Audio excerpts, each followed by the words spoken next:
In the brutal landscape of modern warfare, few organizations have risen as rapidly as Ukraine's Defense Intelligence Unit, the DIU. Symbolized by an owl driving a sword into a map of Russia, the DIU has become a pillar of Ukraine's resistance. It is not just a collector of secrets. It is an active, lethal instrument of state power. The DIU operates at the intersection of intelligence gathering, special operations, and technological innovation. Its missions range from deep strike drone attacks to covert actions far beyond Ukraine's borders.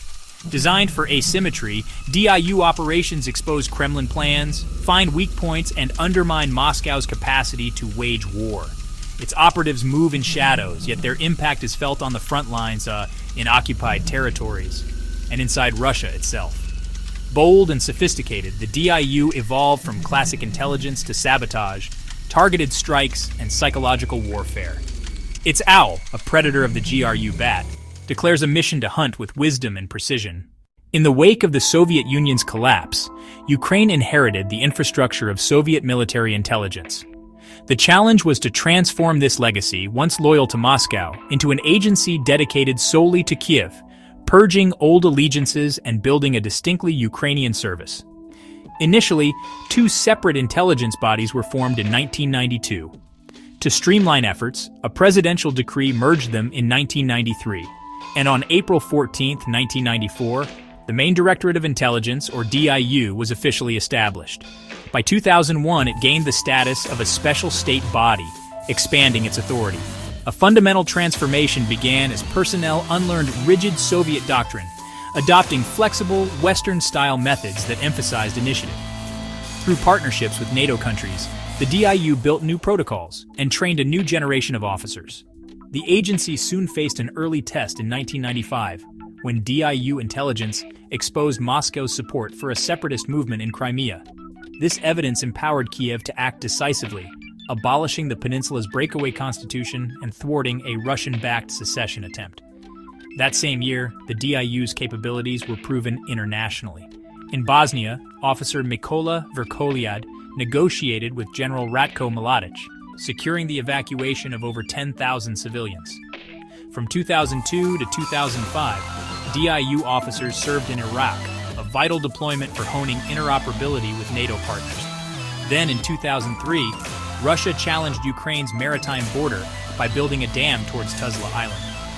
The DIU provided critical intelligence, enabling Kiev to mount a firm response that forced Moscow to halt construction. But this progress was dangerously reversed from 2010 to 2014 under the pro-Russian government of Viktor Yanukovych. The DIU was systematically degraded, and an agreement with Russia neutralized its ability to counter Kremlin espionage, leaving it hollowed out. When Russia annexed Crimea and ignited war in the Donbas in 2014, the weakened DIU began a desperate race to purge collaborators, recruit new patriots, and rebuild its intelligence networks from scratch, often deep within enemy-controlled territory. The brutal fighting for Donetsk airport became a defining crucible. DIU Special Forces units, including one led by Colonel Maxim Shapoval, earned the nickname Cyborgs for their tenacious defense. The sacrifices forged a new generation of hardened, combat-proven operators. The 8 years of war in the Donbas transformed the DIU. It evolved from a recovering agency into a lethal, agile force.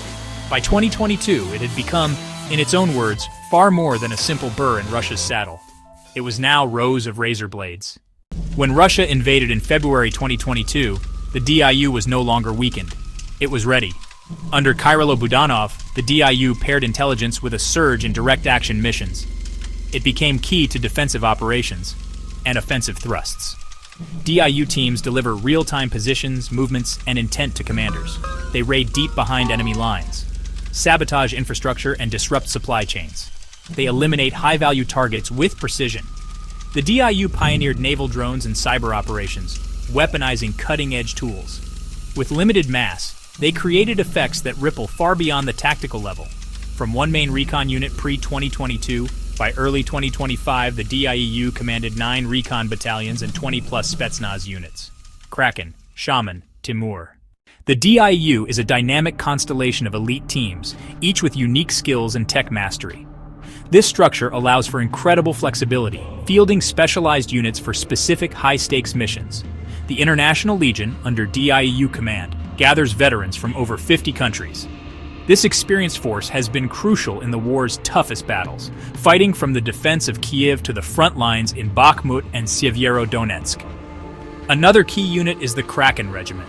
Specializing in deep reconnaissance and direct action raids, they were pivotal in the Kharkiv counteroffensive, disrupting Russian rear areas and gathering intelligence that shaped the battlefield. Group 13 revolutionized maritime warfare with Magura naval drones, small, fast, and explosive-laden. Their strength lies in a stealthy design and coordinated swarm tactics, allowing them to overwhelm the defenses of much larger warships. They struck ships like Cesar Kunikov and Sergei Kotov, forcing Russia's Black Sea Fleet to pull back from Crimea. This systematic pressure broke Russia's naval dominance and helped reopen vital shipping lanes. On land and in the air, weaponized FPV drones deliver precise strikes on soldiers, vehicles, and depots. The DIU masterfully adapted these commercial devices, turning them into a cost-effective tool that gives small units unprecedented tactical reach. A world record FPV strike from over 217 miles showcased remarkable reach and ingenuity, likely requiring a chain of relay drones and advanced command links. The elite Shaman Battalion excels in deep recon and sabotage far behind enemy lines. Meanwhile, Ronin specializes in high-precision engagements and intelligence gathering, acting as the eyes and ears for larger operations. Day 1, 2022. DIU fighters helped stop Russia from turning Hostomel Airport into an air bridge to Kyiv. Their intelligence and fierce resistance were crucial in repelling elite paratroopers and saving the capital. In summer 2022, DIU Special Forces with the Navy and Air Force helped liberate Snake Island. This joint multi-domain operation was a complex, coordinated campaign and a major strategic and symbolic win. August 2023, Operation Titmouse persuaded a Russian Mi-8 pilot to defect. The 6-month-long effort brought hardware and key aviation intelligence, a rare look inside Russia's Air Force. In December 2023, a naval drone destroyed a Russian Mi-8 on the ground in Crimea. Then, in May 2024, Ukraine claimed 2 Su-30S were downed over the Black Sea by naval drones, a historic first, if confirmed. The DIU's operational scope extends far beyond Ukraine. In August 2021, as Kabul fell, its special operators conducted daring missions on the ground. Amid the airport chaos, they ventured into the city to extract Ukrainian citizens and other foreign nationals. They later facilitated the evacuation of Afghan interpreters for Canadian forces, a complex humanitarian effort that showcased their ability to operate effectively in high-stakes, non-permissive environments, earning quiet praise from Western partners. This global shadow war with Russia became overt in Africa. In 2024, DIU released footage from Sudan showed Ukrainian commandos advising local forces against Russian-backed mercenaries. Ukrainian FPV drones were seen hunting Wagner Group fighters, a calculated move to counter Moscow's influence and resource extraction on the continent. It was a clear signal. Ukraine was prepared to take the fight to Russia's proxies, turning the tables on Moscow's own hybrid warfare doctrine. But these foreign ventures carry significant risks. The DIU's activities in Africa triggered a diplomatic backlash.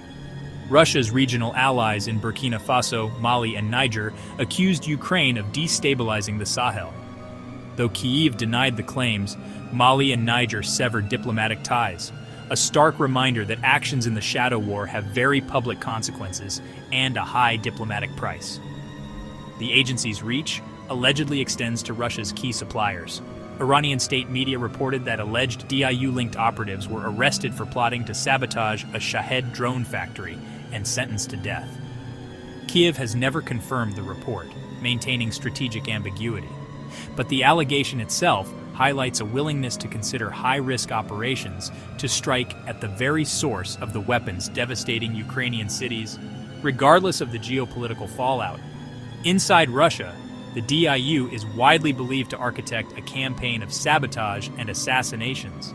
High-profile deaths, like that of General Igor Kirillov, head of Russia's chemical protection troops, are attributed to Ukrainian services. While Ukraine rarely claims responsibility, the strategic goal is clear: to decapitate command structures, sow paranoia within the Russian elite, and demonstrate that no one involved in the aggression is safe.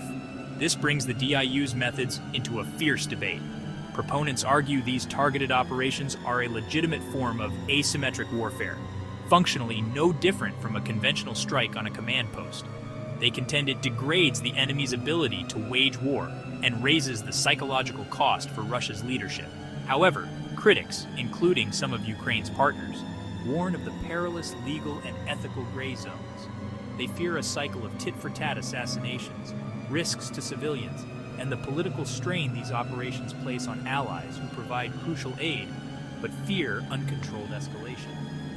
Ultimately, the DIU operates with a double-edged sword. Its actions are undeniably effective at disruption and boosting morale, but they are also fraught with the risks of escalation and ethical erosion. The agency has become a living embodiment of modern hybrid warfare, a potent mix of intelligence, special forces, and cutting-edge technology. Its successes, from bleeding the Black Sea Fleet with naval drones to disrupting logistics with long-range strikes, are a testament to its innovation and adaptation. For Ukraine, success is measured by the ultimate metric, national survival. This existential imperative often pushes its methods to the edge of, and sometimes beyond, established international rules. This reality makes the DIU an incredibly powerful instrument of statecraft, but also a potentially destabilizing force on the world stage, reshaping the rules of modern conflict in real time. As the war grinds on, one thing is certain: the owl with a sword will keep hunting. Its next move, by its very nature and design, remains a mystery.